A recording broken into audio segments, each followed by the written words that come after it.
भगवान सूर्य की महिमा, विभिन्न ऋतुओं में उनके अलग अलग वर्ण तथा उनके फल। भगवान रुद्र ने कहा, ब्रह्मन, आपने भगवान सूर्य नारायण के महात्म्य का वर्णन किया, जिसके सुनने से हमें बहुत आनंद मिला।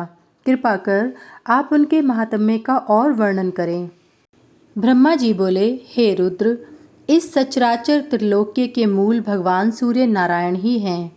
देवता, असुर, मानव आदि सभी इन्हीं से उत्पन्न हैं।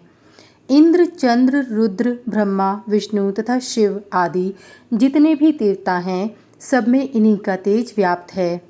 अग्नि में विधि पूर्वक दी हुई आहुति सूर्य भगवान को ही प्राप्त होती है। भगवान सूर्य से ही वृष्टि होती है। वृष्टि से अन्न आदि उत्पन्न होते हैं और यही अन्न प्राणियों का जीवन है। इन्हीं से जगत की उत्पत्ति होती है और अंत में इन्हीं में सारी सृष्टि विलीन हो जाती है।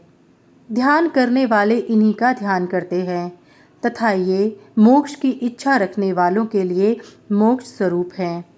यदि सूर्य भगवान न हों तो क्षण, मुहूर्त, दिन, रात्रि, पक्ष, मास, ऋतु, अयन, वर्ष तथा युग आदि काल विभाग हो ही नहीं, और काल विभाग न होने से जगत का कोई व्यवहार भी नहीं चल सकता।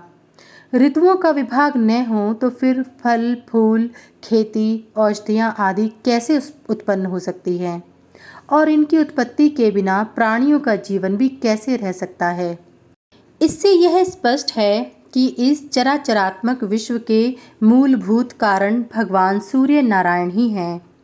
सूर्य भगवान वसंत ऋतु में कपिल वर्ण, ग्रीष्म में तप्त सुवर्ण के समान, वर्षा में श्वेत, शरद ऋतु में पांडु वर्ण, हेमंत में ताम्र वर्ण और शिशिर ऋतु में रक्त वर्ण के होते हैं। इन वर्णों का अलग अलग फल है। रुद्र, उसे आप सुने। यदि सूर्य भगवान असमय में कृष्ण वर्ण के हों तो संसार में भय होता है। ताम्र वर्ण के हों तो सेनापति का नाश होता है। पीत वर्ण के हों तो राजकुमार की मृत्यु, श्वेत वर्ण के हों तो राज पुरोहित का ध्वंस, और चित्र अथवा धूम्र वर्ण के होने से चोर और शस्त्र का भय होता है। परंतु ऐसा वर्ण होने के अनंतर यदि वृष्टि हो जाती है तो अनिष्ट फल नहीं होते।